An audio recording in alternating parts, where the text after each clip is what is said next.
Bonjour à tous et bienvenue dans cette nouvelle vidéo dédiée à Power BI Desktop. Alors aujourd'hui je vais vous montrer donc plus en détail, la dernière vidéo vous montrait comment faire un petit tableau de bord assez rapide via Power BI Desktop. Là on va aller un petit peu voir plus en profondeur comment on peut donc déjà récupérer et analyser les données. Donc, je vous avais dit, il y a plusieurs étapes dans Power BI, hein. L'objectif, c'est d'aller essayer d'analyser, obtenir des données, hein. On a vu qu'on pouvait aller récupérer des données sous plusieurs formats ici, hein, en allant chercher des fichiers Excel, des fichiers web, voilà, des fichiers, des requêtes, des bases de données, et ainsi de suite. Ok. Donc ici, on va voir ici comment on peut récupérer des données, les transformer, puisque derrière, vous allez voir avec Power Query qui est intégré dans la BI, vous allez pouvoir donc récupérer des données, les transformer via donc des fonctions et des macros qui vont s'automatiser assez facilement. Donc on va aller voir cette partie-là. Donc comment aller déjà dans une première étape avant de créer un tableau de bord, c'est d'aller analyser et récupérer les données. Alors pour ça, donc bien on va faire un petit exemple assez simple. Donc ici on a par exemple sur mon OneDrive, là j'ai stocké ici des fichiers. Donc ici j'ai un dossier qui s'appelle budget produit avec ici 7 produits différents. Et à l'intérieur, donc je vais en ouvrir un, je vais ouvrir le premier.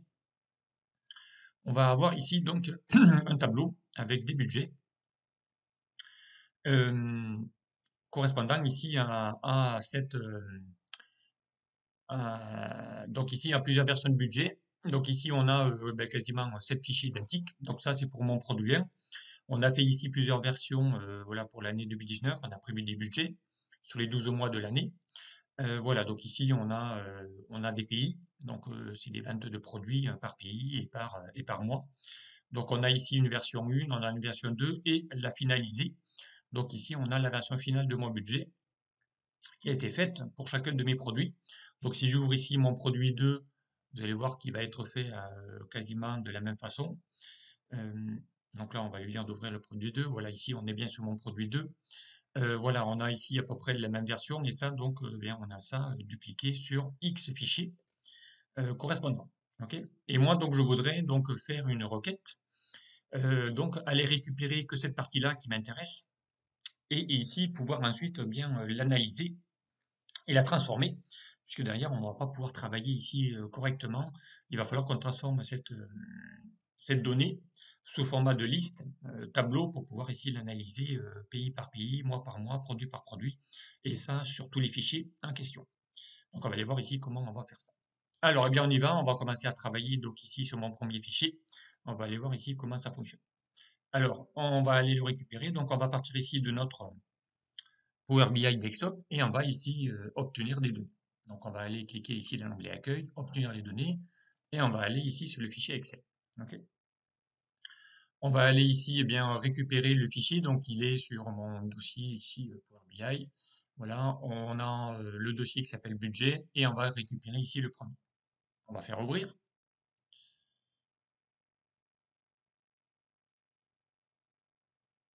On va aller sélectionner ici la feuille sur laquelle se trouvent les données. Voilà. Et on a ici un aperçu des données qui se trouvent sur cette feuille. On va essayer de lui dire, on va pas le charger puisqu'on va pouvoir remanier tout ça et on va lui dire d'aller modifier.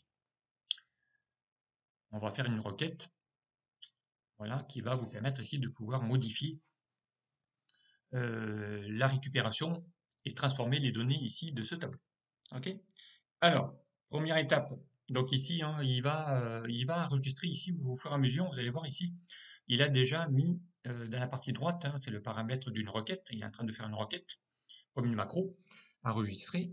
Et il va ici lui dire, eh bien, il est allé récupérer une source. Il est allé récupérer ici. On a déjà la première instruction ici. Hein, il est allé récupérer une source avec des datas. Là, il a déjà fait une promotion de mes en-têtes. Il est allé déjà modifier une type de données. Voilà, donc il a fait déjà des premiers enregistrements.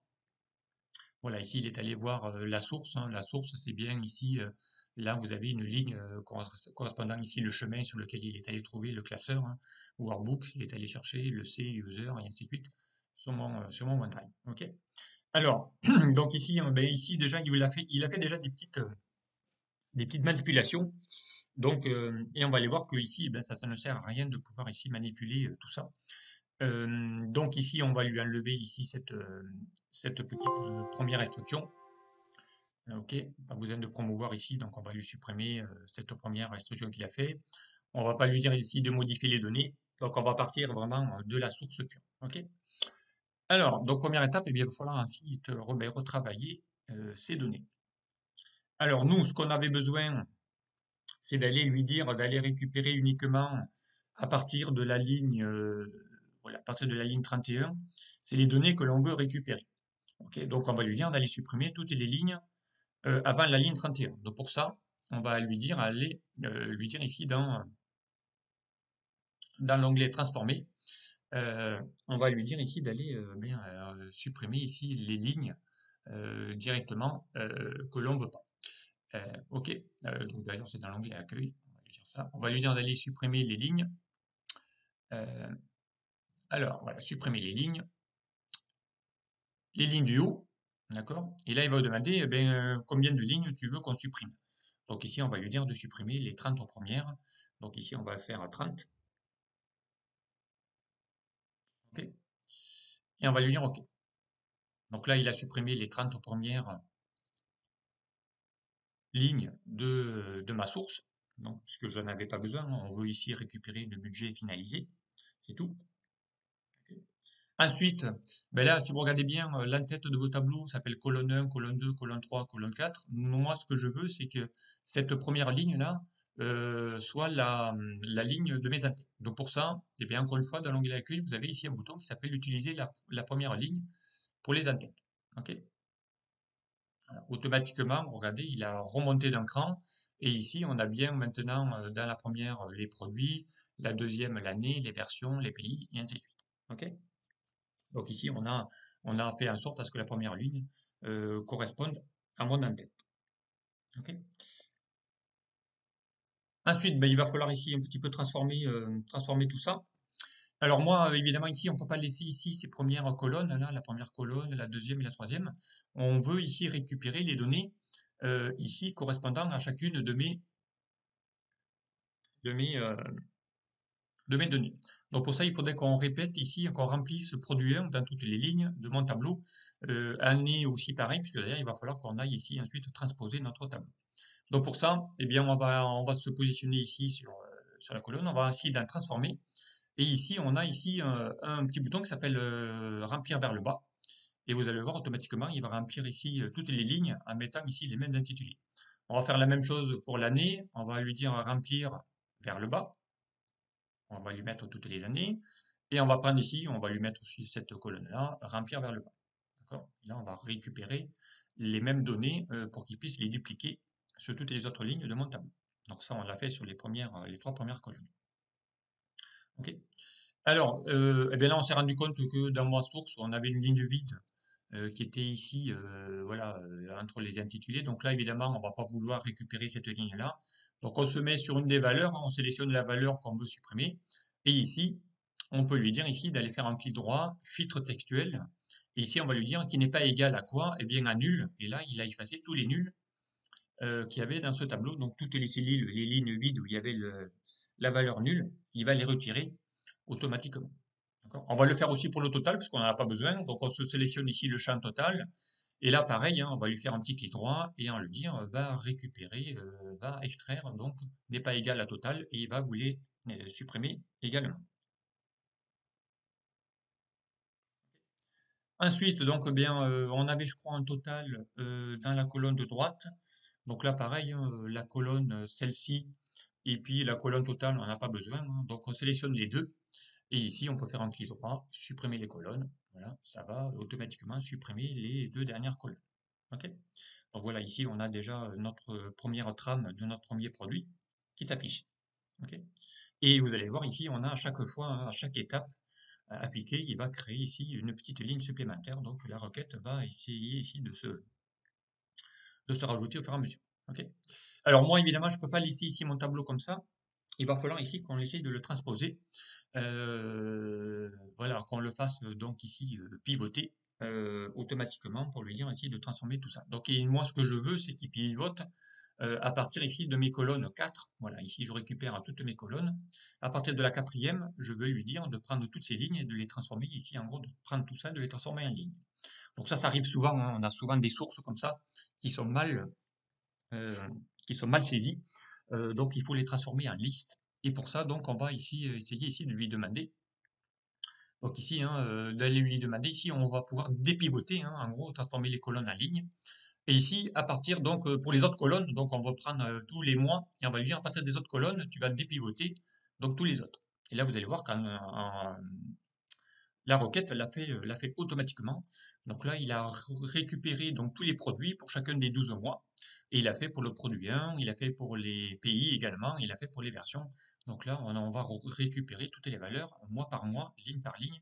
Donc c'est vraiment comme ça qu'il faut qu'on travaille pour analyser ensuite vos données, donc les transformer sous format tableau, sous format liste, pour pouvoir ici les manipuler beaucoup plus facilement par la suite.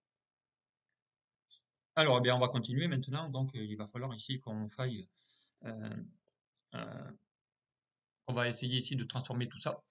Alors, donc ici maintenant, eh bien ici, je vais pouvoir avoir besoin, malheureusement, il va me falloir ici récupérer des dates. On peut pas ici, il faudrait que j'ai, si je veux après manipuler mon tableau, pareil, en source de données, si je veux faire des cumuls par semaine, par mois ou par année, donc j'ai besoin ici de pouvoir avoir ici une date. Là, pour l'instant, moi, j'ai qu'une année, et ici, j'ai que les mois. Ici, dans cette colonne attributs, j'ai les mois. Donc, il va falloir qu'on aille essayer de concaténer tout ça pour aller transformer ces valeurs en date. Vous allez voir, ça, c'est possible aussi. Donc, pour ça, eh bien, on va utiliser, on va ajouter une colonne personnalisée. Donc, on va faire ici, dans Ajout, une colonne personnalisée. D'accord? On va lui donner un nom à cette colonne, on va l'appeler date. OK? Et on va ici utiliser un outil qui va vous permettre ici de concaténer. Donc, on va concaténer, hein, on va faire une concaténation des valeurs euh, euh, sur les années notamment et sur les mois. Donc, pour ça, on y va. Eh bien, on va concaténer. Donc, on va concaténer, on va transformer ça en date, à savoir JJ que divise mois que divise année. Donc, ici, on va lui dire, on va le faire pour tous les 0,1 de chaque mois. Donc, on va faire 0,1, puisque c'est mon budget, hein, que divise. Voilà. Entre guillemets, c'est du texte, hein, je vais concaténer. Avec quoi? Avec ici ma colonne attribut, donc c'est mes mois, ok, que je vais concaténer de nouveau, avec ici toujours double cote divisé, voilà, et que je vais concaténer avec mes années, ok,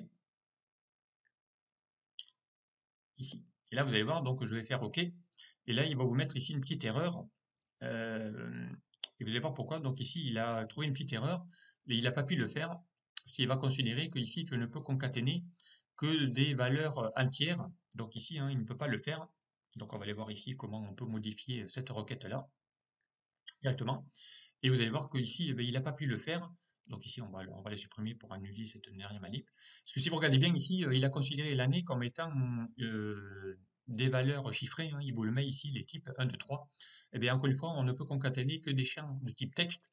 Donc, il va falloir transformer cette colonne et les transformer en texte. Donc, ici, on va dans transformer, ici, hein, dans accueil même. Et dans accueil, ici, on va lui dire de mettre ça sous un format texte. Voilà, automatiquement. Donc, ça, c'était ici l'étape à pouvoir ici récupérer ça, donc transformer ça en texte. Et vous allez voir que maintenant, ici, la fonction date, enfin ici, pardon, la fonction date, donc on va essayer ici de maintenant de pouvoir transformer ça. On va actualiser les données maintenant. Alors ici, on est bien en format texte, on est bien en format texte. Donc on va essayer de manipuler ici les données de nouveau. Et puis là, pour transformer ça, il va me falloir une date. Et donc pour avoir une date, eh bien encore une fois, il va me falloir transformer ici mes attributs. Si ce n'est que là, si je vais faire de la concaténation de chaînes pour transformer ici ces deux colonnes en date, à savoir JJ que divise mois que divise année, ben, il faut que les champs soient de type texte. Donc pour ça, eh bien, on va transformer ici, si vous regardez bien mon année, il est en format numérique. Donc je vais devoir ici transformer cette colonne année en format texte. Ok, voilà, donc là, il a bien transformé en ABC. Là, j'ai mon attribut en ABC. Et là, je vais pouvoir maintenant transformer pour insérer une nouvelle colonne où là, je vais y insérer une date.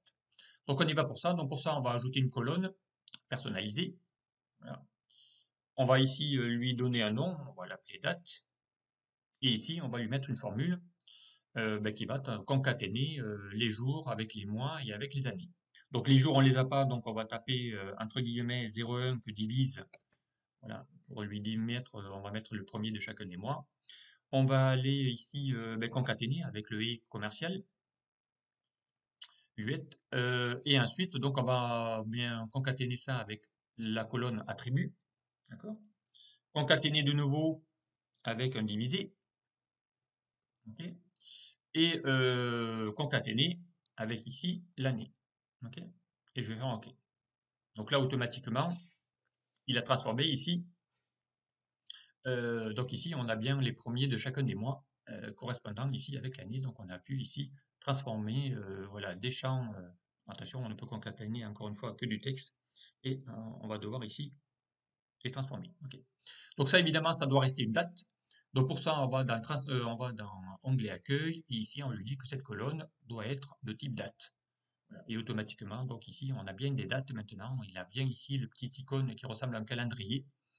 Là c'est bien ce qu'il nous faut pour notre tableau. Ok. Alors maintenant, maintenant qu'on a ici notre colonne, il faudrait que ça, maintenant, on puisse le faire. Euh, donc ici, il faudrait qu'on fasse la même chose, mais pour les autres fichiers que j'ai également dans mon dossier ici. Hein. On avait ici, là pour l'instant on vient de le faire que sur le produit 1, il faudrait qu'on le fasse sur le produit 2, produit 3, produit 4 et ainsi de suite sur tous les autres et en automatique. Et donc pour ça, on va créer une fonction qui va nous permettre ici de pouvoir générer ici tout ça. Okay, donc on va aller voir ici comment on va pouvoir générer une fonction directement. Alors pour ça, eh bien, on va avoir besoin ici d'un requêteur. Hein. On va pouvoir ici avoir ici la fenêtre de requête et avec ici un éditeur avancé. Donc pour ça, on va dans l'onglet accueil et on va ici cliquer sur éditeur avancé. Voilà. Et ici, on va retrouver ici toutes les instructions qu'on vient de faire. Donc ici, on va récupérer ici les étapes correspondantes. Donc ici, on est vraiment à le langage EM hein, de chez l'ABI de chez Microsoft. Donc ici, on va transformer cette requête en fonction pour que cette fonction puisse être réutilisée pour tous les autres fichiers en automatique. Okay. Alors c'est parti. Donc pour ça, eh bien, il va falloir qu'on insère ici dans ce code, on va insérer deux lignes, hein, 1, 2. Voilà. Donc on va remettre l'instruction let. Okay. Ensuite, on va lui demander ici de lui mettre ici donc sur ce mode de développement en langage EM, on va lui mettre ici le nom. Ici, on va lui mettre par exemple récup. On va donner un nom à cette fonction. OK. Et qui va être égal à quoi? Eh bien, il va être égal, ici, on va lui demander d'aller chercher ici le nom d'un fichier. Donc pour ça, on va lui dire égal bien nom fichier. On va mettre ça entre parenthèses, ça sera le nom de ma fonction. Voilà. Et pour la transformer en fonction, ici, l'instruction en langage EM, c'est de lui mettre ici à la fin un égal supérieur pour lui dire de transformer ça en fonction. Donc ça, c'est le égal supérieur en langage EM. Et ici, évidemment, il va falloir lui dire aussi, hein, à la fin, pareil, on va insérer une deuxième ligne qui s'appelle in. Et là, on va essayer ici de lui remettre le nom qu'on lui a donné. Alors attention, la casse est importante. Hein. Si vous mettez une majuscule devant le nom, il faut également en mettre une à la fin. Voilà, donc ici, si vous dit qu'il n'y a pas d'erreur de syntaxe, c'est que c'est OK. OK. Alors maintenant, la dernière étape ici, c'est que si je veux ensuite le généraliser pour tous les autres classeurs, ici, il faudrait que je lui dise que le chemin qui se trouve ici dans cette ici, il vous dit c'est la première instruction, hein, c'est la source de mon classeur hein, Excel, Workbook. Il est allé le chercher dans mon C, User, voilà, OneDrive et ainsi de suite. Okay. Mais là, évidemment, il va chercher que le premier. Moi, je voudrais essayer de créer une variable ici qui va me permettre ici de pouvoir supprimer tout ça et le remplacer par une variable qui va s'appeler non fichier. Donc ici, on va réeffacer le chemin individuel de mon premier fichier pour le remplacer ici donc par ma variable qui s'appelle le nom fichier. Comme ça, on va rendre tout ça généralisé. Et là, pareil, il va falloir l'écrire de la même façon. Donc ici, on va l'appeler nom fichier. Nom fichier. En respectant ici la classe. Comme ça, ici, j'ai mis un nom vraiment générique qui va vous permettre ici de pouvoir le faire directement. OK?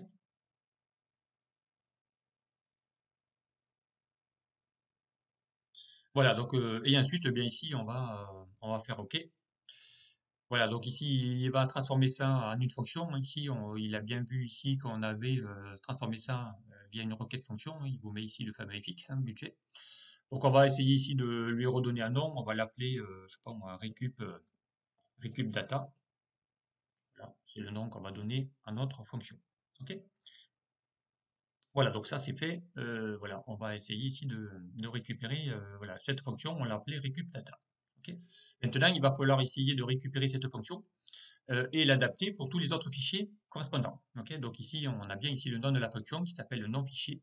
Voilà, et ainsi de suite. Alors, c'est parti. Donc pour ça, eh bien, il va falloir qu'on le fasse maintenant pour tous les autres classeurs directement. Donc pour ça, on va faire une nouvelle requête. Donc ici, on va aller dans une nouvelle source. Donc encore une fois, hein, nouvelle source. Là, on va lui dire d'aller chercher maintenant non plus un fichier Excel, mais on va lui dire d'aller récupérer un dossier ici. Donc ici, on va aller récupérer à partir d'un dossier. Il va vous demander ici où se trouve le chemin du dossier. Donc là, on va lui dire où se trouve mon dossier. Donc on a dit qu'il était dans le OneDrive. Alors, il est dans mes exercices. Il est dans Power BI. Voilà, source. Et le classeur, le dossier s'appelait budget produit. Hein. C'est là où se trouvent tous mes fichiers classeurs hein, de mes budgets, produit par produit. Et je fais OK. D'accord? Donc là, il vous montre le chemin. Et on va faire OK. Voilà, donc là, ici, il vient de récupérer tous les fichiers qu'il voit dans ce classeur, dans ce dossier. Donc ici, tous les classeurs qu'il voit dans ce dossier, hein, on en avait bien 7, donc avec ici leur nom. Si ce n'est que moi, là, j'ai ici, une colonne qui s'appelle Folder Pass. C'est bien ici le nom du chemin qui se trouve. Et ici, j'ai le nom de mon fichier. Alors ici, la colonne .name.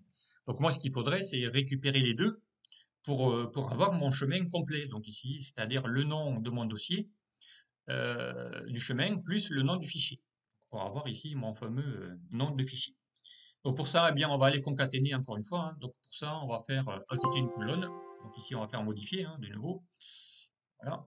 Donc ici, on va récupérer ici tous les dossiers et on va lui dire d'aller ajouter une colonne personnalisée. D'accord? Donc là, on va l'appeler par exemple, je sais pas moi, le nom fichier, hein, peu importe. Ok. Et ici, donc, on va lui dire d'aller concaténer quoi? Eh bien, mon folder pass. Donc ici, on va le récupérer ici, hein, il est là. Concaténer avec le et commercial et on va avec son nom. D'accord? Voilà. Et je vais faire OK. Donc là, on a maintenant ici le nom complet avec le C, user, ainsi de suite. Et puis à l'intérieur, on va y avoir ici le chemin avec ici le nom de mon premier fichier. Je clique ici sur le deuxième, j'ai bien ici en bas le C user avec ici le nom du deuxième fichier, et ainsi de suite. Ok. Voilà, donc ça ici, j'ai besoin ici de cette donnée. Et ensuite, eh bien, il va falloir qu'on utilise ce chemin-là via donc bien ma macro. Donc pour ça, eh bien, on va lui rajouter encore une nouvelle colonne où on va ici utiliser donc la macro. On va faire appel à ma macro. Donc je rappelle qu'on l'avait appelé récup data, écrit hein, de la même façon qu'on l'avait déclaré. Et ici, on va lui récupérer quoi? Eh bien, ma colonne, donc ici, nom fichier, qui se trouvait ici, voilà, nom fichier, hein, le chemin de mon fichier. Voilà. Et on ferme ici la parenthèse de mon argument. Et on va faire OK. D'accord? Et là, vous allez voir ici, il va vous créer donc une nouvelle colonne. Hein, on a laissé ici, on l'a pas renommé, il s'appelle personnalisé. Mais ici, avec une table. OK. Qui dit table, ça veut dire qu'ici, il y a plusieurs lignes. Hein, donc, ça veut dire qu'il a plein de lignes dans cette table. Et donc ici, évidemment, je ne peux pas double-cliquer puisque c'est une cellule. Hein, je ne peux pas lire le contenu. de cette table. Donc ici, il faut qu'on le détaille tout ça. Et pour le détailler, eh bien à côté ici de cette colonne, ici, il vous dit qu'il y a des tables à l'intérieur et vous avez ici deux petites flèches. Voilà, ce petit symbole là, une flèche qui part à gauche et à droite, eh bien on va faire un petit clic. Et ici, on va aller voir ici le détail de toutes les colonnes que l'on a à l'intérieur de ces tables. Voilà. Donc ici, on va retrouver les produits, et ainsi de suite, et on a ici les dettes. D'accord? Et nous, on voudrait ici eh bien, le récupérer maintenant dans une table. Donc là, on va lui désactiver ici pour lui dire de ne pas utiliser les noms des colonnes d'origine, hein, comme prédéfini, et on va faire OK. Et là, on va ici récupérer ici. Donc là, on a vraiment toutes les infos, hein. Si je tire un peu vers la droite, on va récupérer ici tous les produits, mais pas que les produits 1, hein. Si je descends beaucoup plus bas, vous allez voir, il a pu récupérer le produit 2, avec ici le budget pour chacun. Il a récupéré ça aussi pour le produit 3. Il a récupéré ça pour le produit 4 et le produit 7. Donc, il a fait exactement la macro. Il a exécuté toutes les macros correspondantes. D'accord? Il a récupéré toutes les données de tous les fichiers qui se trouvaient dans ce dossier. D'accord? Donc ici, moi, ce que j'ai besoin, c'est de garder ici cette partie directement pour aller récupérer tout ça. Donc la partie gauche, je n'en ai pas besoin. Donc à partir de cette colonne-là, on va faire un petit contrôle maj et ici, on va cliquer sur la première colonne. Voilà. Et toutes ces colonnes-là, on n'en a pas besoin. Donc pour ça, on va faire un clic droit sur l'une et on va lui dire de supprimer ces colonnes. Voilà, pour ne garder que les informations qu'on a besoin. Donc ici, on a bien une colonne avec les produits, une colonne avec les années, et ainsi de suite. Voilà, directement. OK? Donc encore une fois, ici, on a la colonne année et attribut, on n'en a pas besoin. Donc ici, on peut lui dire que cette colonne-là, contrôle, et la colonne attribut, puisqu'on a ici maintenant une nouvelle colonne qu'on a créée tout à l'heure qui s'appelle date. On va lui faire un petit clic droit, supprimer aussi la colonne. Là, donc on ne garde que ce qu'on a besoin directement. OK? Voilà, donc ici, on a presque finalisé. Et maintenant, ici, si vous regardez bien, on a ici une date, mais qui n'est pas réellement en format date, puisqu'il les a tous mis ici quand il a fait la combinaison, hein. Il a tout mis les champs du même type. Donc ici, hein, le principal pour finaliser ici cette dernière requête, c'est d'aller ici formater bien toutes mes colonnes pour, encore une fois, hein, c'est très très important d'ailleurs quand on va commencer à analyser les données, hein, notamment via ensuite des graphiques, eh bien, il faut qu'on sache quel type de colonne il s'agit. Donc les formats sont très importants. Donc on y va. Donc le premier, c'est du texte. Donc on va ici dans l'onglet accueil, on va lui dire, eh bien, celle-là, c'est un format de type texte. Donc là, il va transformer ici le logo en ABC. Lui, pareil, on va lui dire format texte. Voilà. Ici, c'est le pays, donc pareil, c'est du texte, hein. On va les formater en format texte. Voilà. Ici, c'est une valeur, donc on va lui dire ici de les formater en valeur décimale. Et lui, c'est une date, donc on va lui dire de les formater en format date. Voilà. Donc là, il va retransformer ici les fameuses icônes. Là, c'est bien une valeur numérique. Là, c'est bien une valeur date, puisqu'il y a ici le petit calendrier. Et là, on a bien des valeurs uniquement textuelles. Okay. Et à partir de là, eh bien maintenant qu'on a finalisé toute notre requête, eh bien, il n'y a plus qu'à lui dire fermer et appliquer. D'accord? Et là, vous allez voir, il va en train de charger toutes les données correspondantes à tous mes fichiers. Voilà, donc ici, on va récupérer ici dans les valeurs champs toutes les colonnes dont on a besoin. Okay. Et ici, si je vais maintenant aller dans mes données, vous allez voir ici, il va afficher les données correspondant à toutes mes colonnes. Donc ici, on a toutes les colonnes concernant tous mes produits, avec ici les versions, les pays pour chacun de mes différentes valeurs. Et ici, pareil, donc on a ici une fonction date. Voilà, on a vraiment toutes les informations. Alors ici, les valeurs, mais comme c'est des valeurs, on va lui mettre ici, on pourrait ici lui dire d'aller formater tout ça aussi, hein. Donc là, par contre, on va aller ici dans les formats, hein, encore une fois. Donc pour aller formater ici ces champs, notamment ici, si on a besoin de les formater.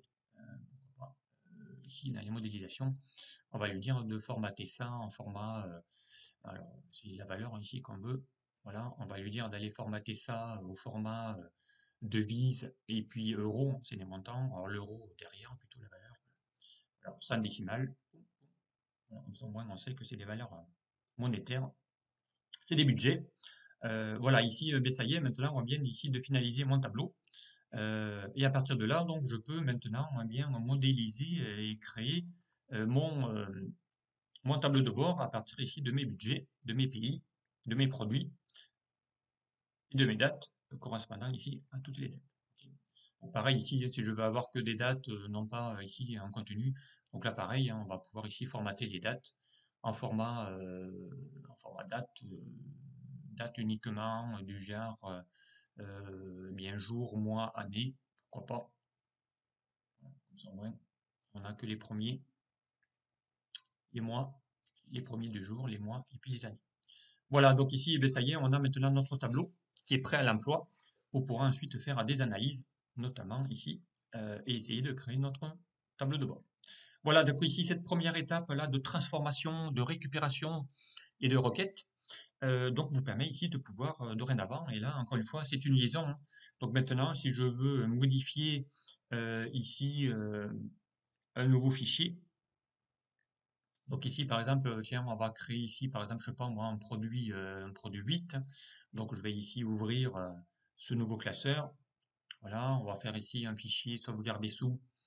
Là, lui, on va le sauvegarder, par exemple, en produit 8. Admettons qu'on ait un nouveau produit, hein, 8. On fait enregistrer. Voilà. Alors ici, on va juste changer ici l'intitulé, que c'est bien ici mon produit 8. Voilà, que c'est bien ici mon projet 8.